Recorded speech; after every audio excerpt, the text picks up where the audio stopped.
Hello and welcome to Fur, Fins, and Feathers. Believe it or not, but this is our 60th episode. And today we have a guest that came all the way from England, Noah Carello. Good afternoon and welcome again. Thank you. You started at Bristol Aggie. Yes. Tell us about your long journey. Now you're a student at the University of Bristol? Yes. In England? Yes. And where you are studying equine science? Veterinary medicine. Veterinary medicine with a specialty? So there at Bristol we don't do tracking or anything like that. So it's a general rounded degree of all animals essentially. But pull back. How did you start at Bristol Aggie? So I had a friend growing up riding I grew up riding and you everything. You love horses. Horses are my thing, absolutely. And so I had a friend who was a bit older than me who had gone to Bristol Aggie, and I remember hearing the stories of, we get to ride horses at school. And for 9-year-old me, that was the absolute coolest thing in the world. I wanted to ride horses at school. So that kind of led to the interest in Bristol Aggie, and as things progressed along, I ended up going there and majored in large animal science and then graduated in 2018. And that's where I was honored to award you a Kennel Club scholarship from the Wampanoag Kennel Club. Yes. That was you were the first recipient of that award. Mm-hmm. Very good. Yes. And then where did you go from there? So from Bristol Aggie, I had done a year and applied to college and done a year at UMass Amherst in animal science with a concentration in animal management. So UMass breaks their animal science degree into biotechnology, equine science, and animal management. So I chose the animal management track, which gave me a bit more of a rounded side, so more livestock, more goats and cows and sheep and stuff like that. And my fall of being at UMass, I had applied to veterinary school in England, kind of on a whim. Didn't necessarily think I would get there. It was kind of not terribly expensive to apply, so said, why not? And thankfully got one acceptance out of the 4 schools that I applied to. And here we are almost 3 years later. So, what's it like studying in England? It's really fun, honestly. It was cool to kind of have the idea of, going to school in another country and being able to see things and, meet new people and stuff like that. Everyone has their own ways of managing animals and stuff like that. And from the horse side specifically, everyone, like I said, has their own little ways of doing things, and the English have their ways of doing things. And I think in the eyes of most horse people, the English are some of the best horsemen out there, so kind of led right to it. But no, it's a lot of fun. I mean, we get to see some cool things, and I've done a little bit of traveling. I haven't done much because of COVID and everything. But no, it's great fun. Met some interesting people. Yes, yeah, people from all over the place. I have classmates that are from, I think there's classmates from Hungary, there's classmates from South Africa, Zimbabwe or Zambia, somewhere around there. Classmates from Hong Kong, literally all over the place. I believe in my class I'm the only U.S. student, and collectively there's 4 of us from North America. So there's 3 girls from Canada. Very good. And you will receive a degree in, what will your degree be in? So technically the degree, at the end of my 5 years of vet school, I'll graduate with a bachelor's of veterinary science, which is the equivalent to a DVM or a doctorate of veterinary medicine. So I'll be licensing, practicing veterinarian. And that will allow you to practice in many countries. Yeah, so the University of Bristol is now accredited, of course, in England and Ireland, as well as Europe, certain countries in Asia, South Africa, and as well as North America. So the possibilities are endless of where I could end up. The plan is probably to come back to the U.S. or North America, and I'd like to pursue equine or large animal surgery. So I have some extra hoops that I have to jump through to get there. Now, what does that entail? Well, we know what equines are. What kind of surgery would you be performing with large animals? So anything that would be, elective or emergency procedures.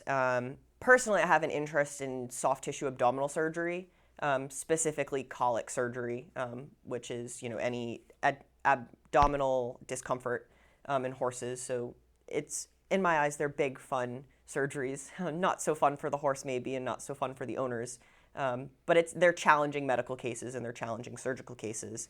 But additionally, a lot of orthopedic work, especially on the horse side. So whether that's fracture repairs or kind of keeping joints healthy and stuff like that, keeping the performing athlete of the horse going at the highest level that they can perform at. Do you still ride?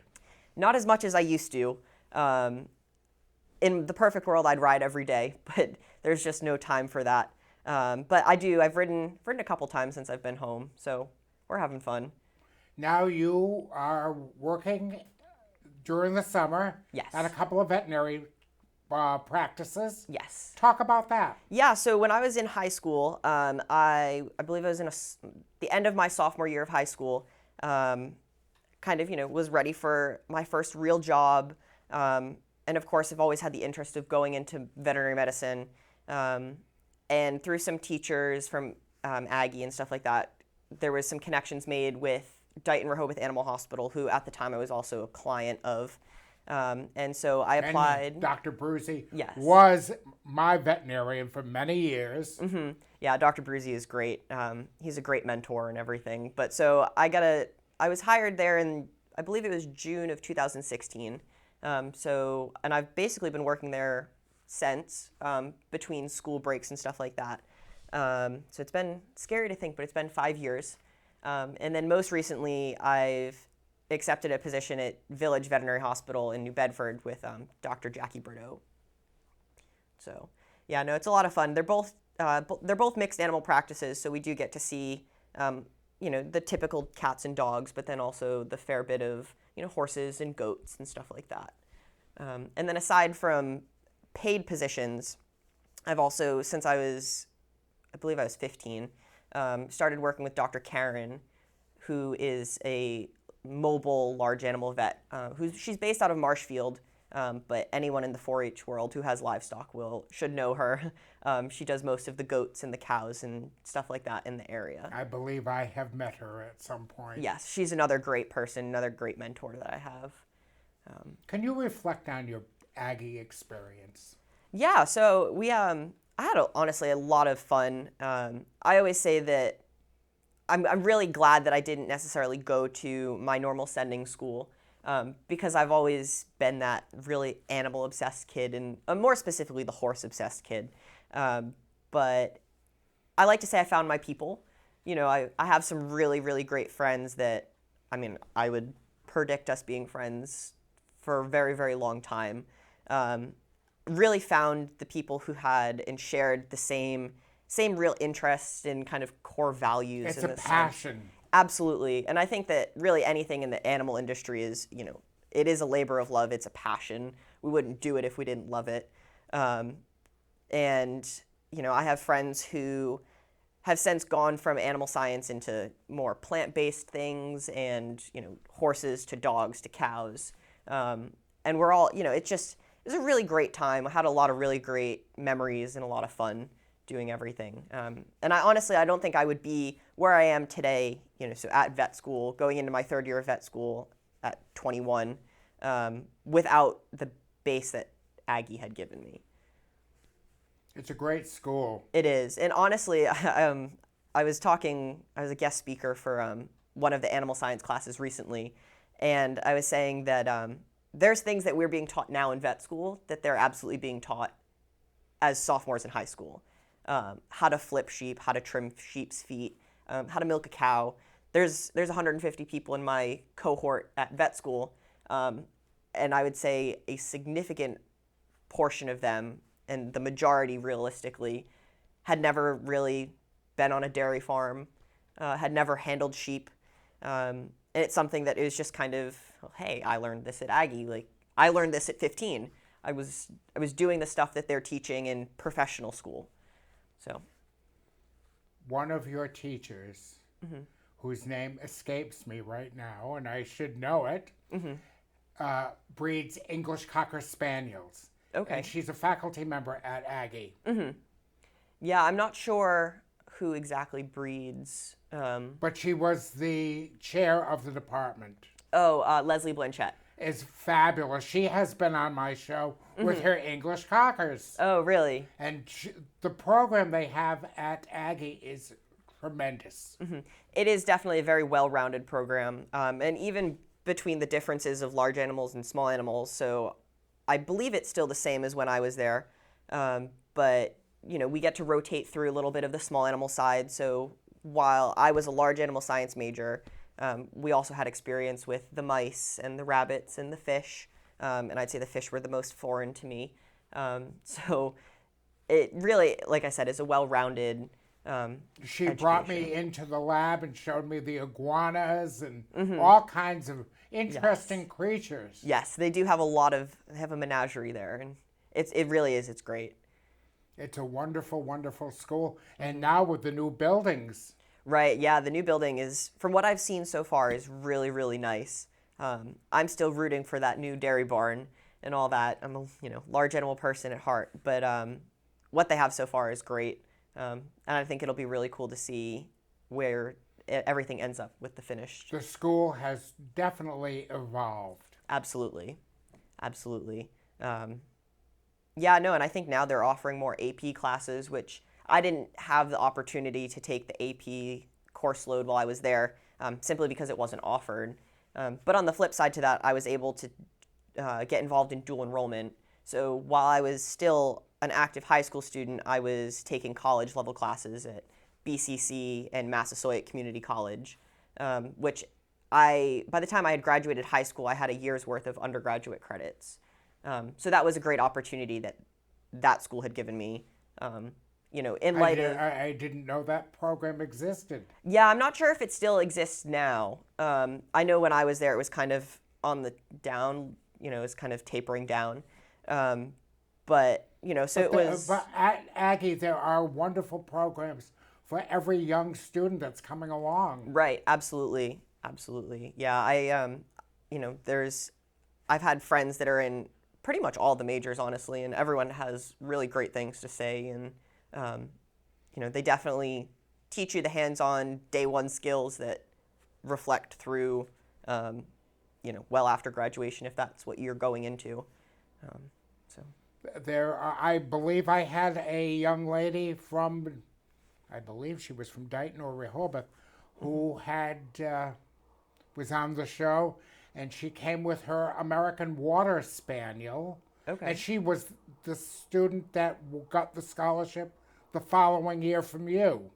Okay. Yeah, I'm not familiar who... And she is in studying at SUNY Cobleskill. Okay. In large animal practice. So Right. there are many, many opportunities. Absolutely. The opportunities are endless, and you can really go pretty much anywhere with from Aggie going through. There's a lot of doors that you can open, and you just have to put the work in. And if you put the work in, I think that you really could do whatever you wanted to do with it. It's definitely a wonderful investment for the community. Of course, yes, it is. And I know for my take on it was, I had gone there with the intention of horses. But I think towards the end of it, I was more into the dairy cows. And I do say I miss my ladies, my milking girls. And a lot of fun times in the dairy barn, and just great experience that I would have not had otherwise if I hadn't been able to work with them. So what classes are you taking in England? At Bristol. So on the veterinary course, we have set curriculums. So unlike college in the United States where you can pick your course load, we have a set directive of what we take. And so all 150 of us in my class, we sit in the same lecture hall. So we're together all day, every day, for most of the school year. So first year it was, well, actually first and second year in England is typical to first year in America, because we're on a 5-year course as opposed to 4 years. So anatomy, physiology, biochemistry, in addition to animal management. So first year we covered horses, dogs, sheep, and cattle.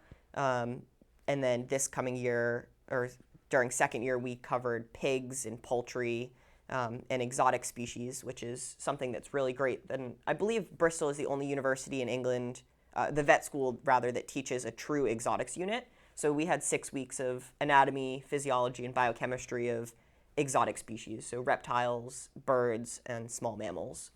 Any monkeys? No primates. No primates. No primates. So the way they teach in vet school is it's really to the core 5 domestic species. So it's to cats, dogs, horses, pigs, cows, and actually probably sheep as well, so 6 of them. And from that point, really most of the anatomy and the physiology crosses over into your exotic species, whether that's elephants or rabbits. And of course, vet school, and what they really teach you in vet school is it's lifelong learning. They're never going to teach us everything we need to know in vet school. And it's really teaching us how to be in charge of our own education. And, if you have an interest in something, or one day in practice you're presented with, say, this animal that you're not familiar with, well, you have the tools available to you to be able to research it, and then also take your prior knowledge from your domestic species and apply that to medicine for other species. Other than the anatomy and the physiology and stuff like that, this year we had Animal Disease 1, which consists of bacteriology, immunology, virology, mycology, which is fungus, parasitology, lots and lots of things.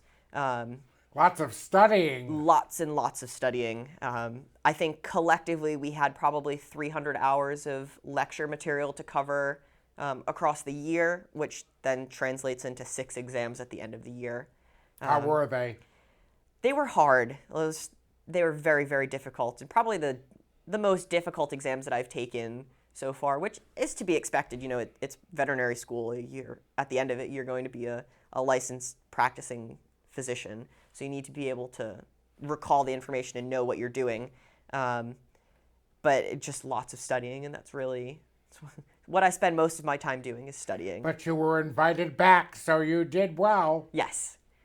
Actually, we haven't gotten results back yet for second year exams. They come out next week. So fingers crossed those all went well. But I'm sure it'll be fine. Yeah. Have you got your plane ticket to return? Not yet. I have not bought my plane ticket yet. It's coming. Yes. Yeah, I just have to. I've been so busy, honestly, and it's how I run my life, is busy. Where is Bristol, England? So we're in the southwest of England. So I'm about an hour and 45 minutes to 2 hours southwest of London. So we're kind of, Bristol is a historically a fishing community. And so there's big harbor and port and stuff like that. Very beautiful area. Yes, very much so. There's an area of all like boat houses and stuff like that. So it's really, really nice, honestly. And we have the suspension bridge, which is the iconic Bristol thing. Lots of hot air balloons in Bristol. Have your parents visited? They have not. They'll be coming for graduation. Yes, of course. There was the intention to visit last year when I was on break in April. But, with COVID and everything, it kind of put a damper on that. So there is the plan to get out there, just logistics and between when I'm in school and when they have time to come out. And we all have very busy schedules. So, yeah. But you've made a very successful transition from Aggie to becoming a veterinarian. Yes. Yeah, I've definitely put in a lot of work, thousands. What advice do you have to share about the transition to Aggie? What should kids want to know about Aggie that maybe you could shed some light on. Yeah, so I think that really the big thing is a lot of people come in thinking, oh, it's going to be, well, firstly, you have to essentially compete to get your chosen major. So really, your grades are very, very important. And that's, I think, going through all of higher education is grades are something that is very, very important. It's a very competitive school. Absolutely. So definitely trying to be in that top quarter of your class if you can. And it's a lot of work, but I think it's something that's definitely achievable. And then kind of on the animal science side of things, and where I can speak from the best, a lot of people think you're going to go in and, oh, we're going to ride horses and we're going to play with animals all day. That's not the reality of it. I think, again, anyone who teaches or has animals realizes that it's not all fun and games. There's a lot of cleaning that needs to be done. They make a big mess.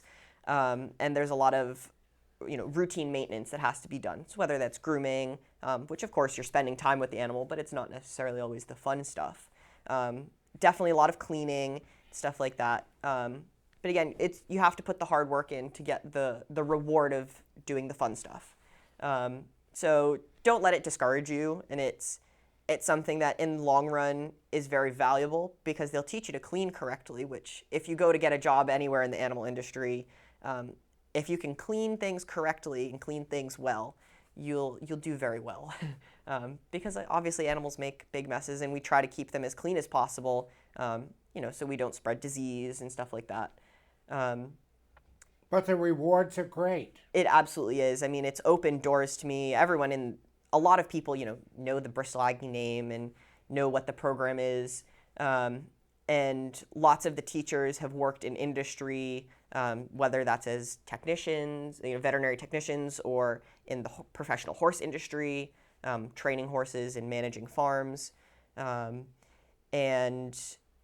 everyone knows everyone, great connections and being able to network, and then also just hear from their experience of what they went through and their path to get to where they're at, or where they're, some of them are still on their paths of where they want to end up. But no, definitely great rewards and everything. Have any of your fellow classmates from Aggie, when you were in, have they gone on to work in the industry or become veterinarians or trainers or whatever? So to my knowledge, most of the people that I was friends with are at this point now going into their senior year of college. And I have one friend who will probably end up somewhere in the agricultural animal industry.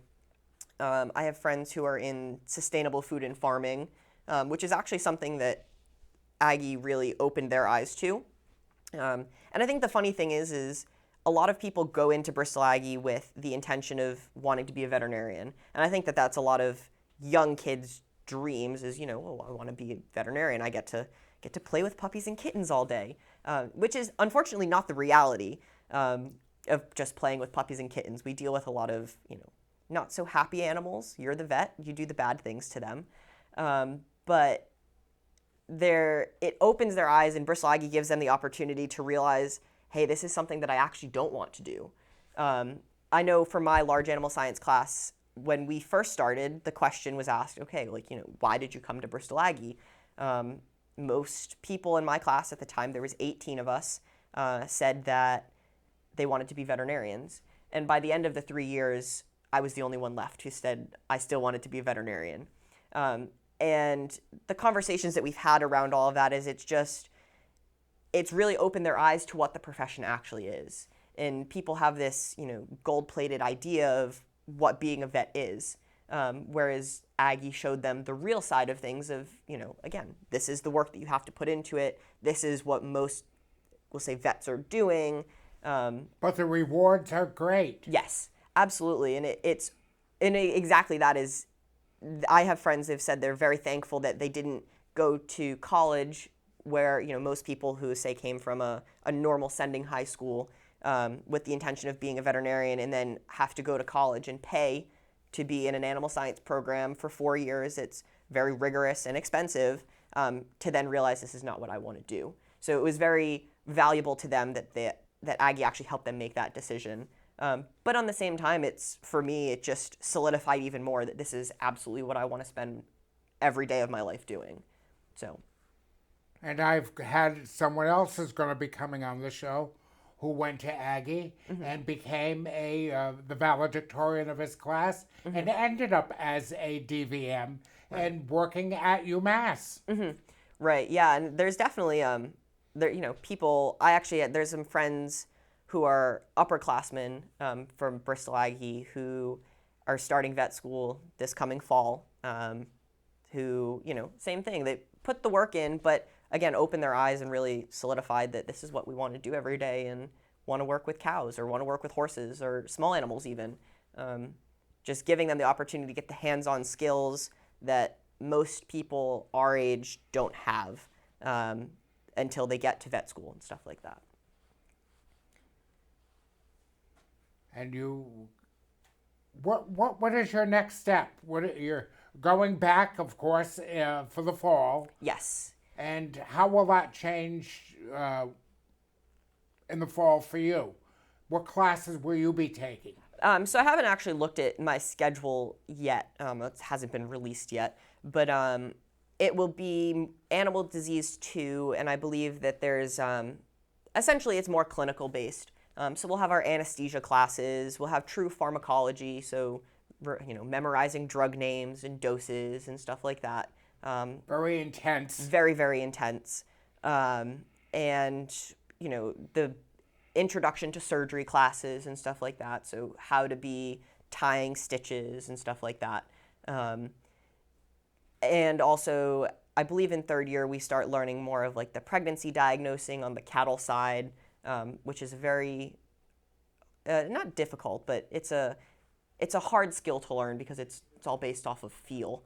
Nowadays with ultrasound, it's a bit better, but no, I'm excited. It's getting more clinical as we progress through, and then so I have 3 more years of that, or of vet school. Do you still work with horses in England? Not as frequently again as I would like to. I do have a friend who has a couple horses who we've gone hacking with a couple times. Again, it's really hard because of school, the sheer volume of schoolwork that we're doing. We're doing somewhere around 40 hours a week of schoolwork. So it is a full-time job and it's busy. But no, I have gone hacking and we go down and ride down the road and through the fields and stuff like that. England must be beautiful. I have never been to England. I've been to Ireland. Great. It must be beautiful, though. It is great. There's lots of, it's very a diverse landscape. So there's, your forest side and you have your lots of fields and they have lots of tall grass because obviously it rains a lot. And yeah, no, it's great. There's lots, the area that I'm in is a very cattle heavy area. Very nice. Well, I guess we are about to wrap up. Mm-hmm. It was great to see you again. And you're going to be here till September? Yes. We'll have to have you back on the show at some point. Yeah, absolutely. I would like to get Miss Blanchette and a student from Aggie to come on and talk to you again. Mm-hmm. Yeah. Be nice to have you back. Yeah, absolutely. Before we send you away. Yes. Good to see you. Thank you and welcome. And thank you for our 60th episode of Fur, Fins, and Feathers.